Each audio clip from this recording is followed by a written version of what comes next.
Hey everyone, what is going on, and welcome back to today's video. In today's video, we're getting into a little part 2, I guess, to the last week's episode of the best defenders in Rainbow Six Siege is going to be the best attackers in Rainbow Six Siege. So, in this video, we're going to go over all of the attackers that I believe are in the top tier category in their specific roles, and what I believe you guys should invest in when you are trying to get your first operators if you are new to this game, or just see what you guys' opinion is if you're already invested in this game, and see what you guys think. So if you guys do end up agreeing with me, make sure to let me know in the comments down below, and if you do disagree, also make sure to let me know in the comments down below.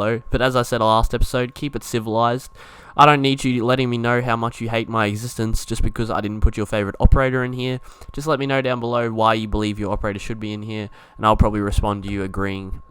I'd say I'll agree. Most operators here, basically every operator has their own unique utility, and everyone's going to adjust to that differently. So some people will love Dockerby, other people will hate Dockerby. Some people will love Blackbeard, other people hate Blackbeard, but most people hate Blackbeard. But with that said, if you do enjoy this video, leave a like, drop a sub and notification bell, check out my Twitch streams down below if you're interested in more content from me, and with that said, let's get into this video. So to kick it off, we're going to start off with the support operators, and we'll get into the flex operators, and then we'll get into the fraggers. So to kick it off, nice and strong support. The two support operators I have here go 1-in-1 with each other. The first one is Thatcher. I'm sure you can figure out who the other one is now, but we'll get to him later. Thatcher has access to a great loadout. He has access to the AR-33, 41 damage, 750 rounds per minute. It's a great all-around weapon.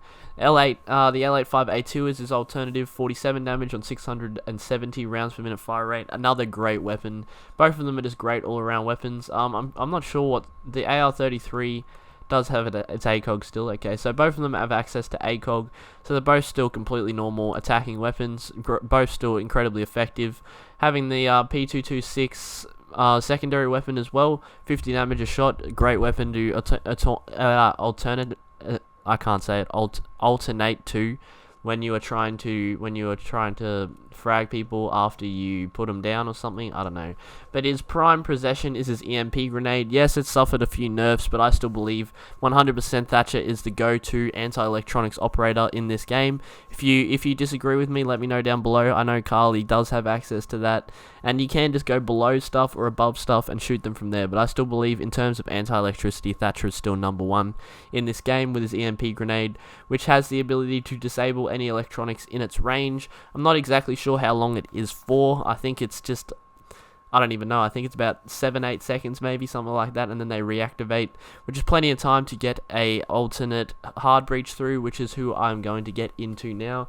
The alternate support and the second best support operator in my opinion is Thermite. Thermite 100% has the most important role when you pick him on a team.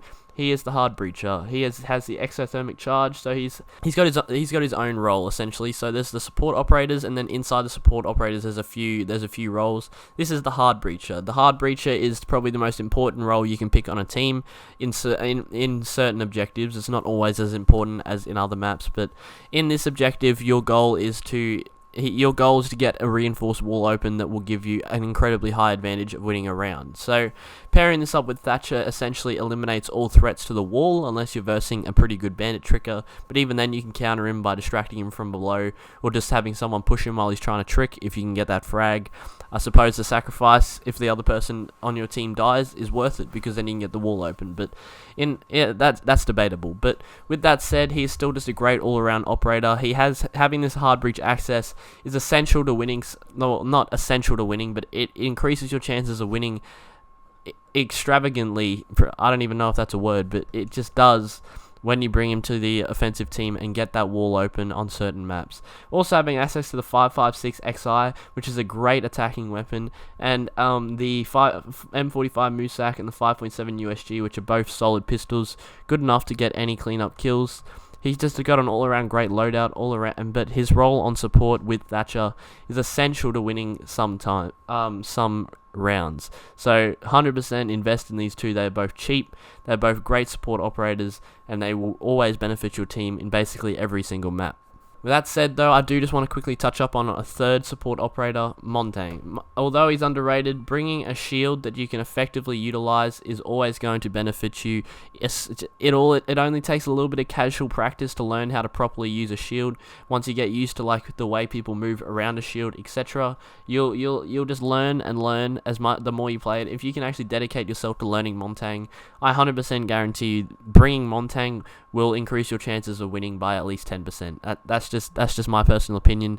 You may think I'm wrong, but I think honestly that is true, straight facts. Anyway, let's get into the flex operators. The number one flex operator I have in store for you guys is Nomad. So flex operators is someone that can frag but also play support. Nomad has the AK-74M. 44 damage, which is pretty high, 650 rounds per minute fire rate. It shoots incredibly fast. So most people prefer the ARX, I think, 47 damage, so its stats all around are better, but I believe the problem with the ARX is 20 rounds in the magazine. Although that's still pretty good, I personally do not like weapons with incredibly small magazines. You might just call me a potato, that's fair enough. But I personally will always prefer the AK-74M over the ARX purely because it has more ammo in the magazine. Even if it shoots slower, even if it does less damage, the 40 bullets in the magazine is always going to be more useful in my opinion. Just so you don't have to reload after like one gunfight. And that might get you killed. You really don't know. So in my opinion, the 74 is good. It is the better alternative, but I still think the ARX is still a great weapon. She has the 44 mag semi-auto secondary, which is the scoped pistol, very fun to use, and it's actually got 54 damage, so it's pretty good. And then in her support side, I was just talking about the fragging side with her weapons, but her support side, she has access to the air jab launcher. It's a rifle attachment shooting an adhesive repulsion device that detonates by proximity. So that's its actual name, but we just call it an air jab. You shoot that on the floor. If anyone runs in proximity on it on the defending side, they get absolutely exploded back the other way, and then you just completely clear them out. So this is very effective in terms of plants. Once the plant's down, you chuck these down, and they're also very great for watching flanks. That you can shoot them above doors, which essentially makes it impossible for a defender to shoot. So if it's a single door or even a double door, they can't get through without hitting this air jab. And that is the support side, and that is why I believe Nomad should not be played as a fragger. If you do play her as a fragger, think about your utility side of your character. You can watch flanks, you can watch runouts, you can watch plant. Like, you can put one of these on the diffuser and just make it impossible for a defender to get there without getting air jabbed. She has so much utility in the support side that I believe, and so much fragging capability in her attack weapons that she fits the flex perfectly. The alternate flex operator that I have in store for you guys is Sledge. Now, some people do argue that Sledge is a fragger, but he has access to frag grenades and a sledgehammer. The sledgehammer, I believe the best way to utilize the sledgehammer is to go above a site if accessible and be a distraction from above. Yes, this is technically fragging, but I also believe this fills a support role as well, because you're breaching above, you're distracting, you're being just a nuisance above, allowing the fraggers to frag, which I believe fills the support role within Sledge, and that's why I believe the breaching hammer should be considered a support. Should be considered a support gadget. And along with this, he has access to the L85A2, which is what Thatcher has access to, a great fragging weapon in my opinion. It is one of the best weapons in the game, in my opinion. 47 damage, 670 rounds per minute, great weapon. And he also has the alternative of the SMG-11, which is another great weapon, and having both of these just has a lot of fragging capability, which is what fills up the fragging side of Sledge along with his gadget. So this is all of that together, when you think about it, can be build up a great fragger. A lot of people do think Sledge is a fragger. He can be a fragger. Essentially, I can definitely see why, but I just think that if you are playing Sledge, you should not focus on fragging. You should remember that you have access to this breaching hammer, and you should go play support above and breach those floors, throw those nades, and just distract the enemy as much as possible and fill that role before you go and shoot people in the head. And with that said, now we are on to the fraggers. There is two obvious fraggers, in my opinion, that fill this final role, and it is going to be Ash as the first one. R4C, just absolutely goated weapon, 39 damage, 860 rounds per minute. G36C, it has less damage, it does less damage and has a slower fire rate, but it's still a weapon with an ACOG if you really need an ACOG.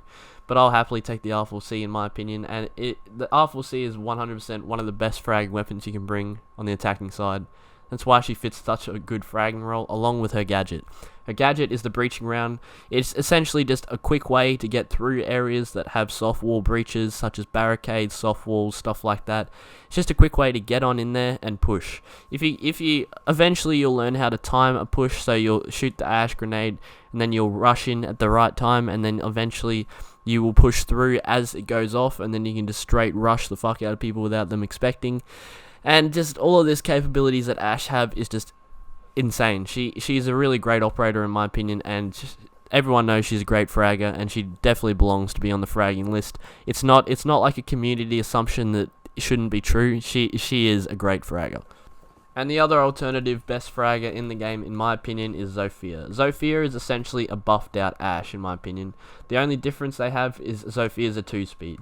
Zofia has a weapon that does 45 damage on 730 rounds per minute, which is, I'm pretty sure that's better in all stats compared to Ash. This thing still has a 2-time scope, so it's still a great weapon. She also has access to an LMG that does 41 damage on 720 rounds per minute, which is barely less than her primary weapon, but it has 150 rounds in the magazine. That's crazy. She has the RG-15, and just all around that loadout already says frag. And then she has essentially Ash's ability, which has 2 impact grenades, which does exactly what Ash's breaching rounds does. It's just the holes are a little bit smaller. But along with this, she has 2 concussion grenades, which you can also use to stun people before you rush them. She is obviously just one. Her loadout just fits the fragging role. Her and Ash are both really great operators for it, and they just fit it. They're just great. All these operators are great, and with that said, that's going to wrap up today's video. If you guys did enjoy this video, make sure to let me know down below if you agreed or disagree as well. I'm always keen to hear your opinions, just keep it civilized. If you did enjoy, leave a like, drop a sub with the notification bell on, and come check out my Twitch streams, links in the description down below. I stream there quite often, all the time actually, and I'd love to see more of you guys there. With that said, I'm going to keep this quick. I hope you guys enjoyed. I'll catch you in the next one. Peace. Control.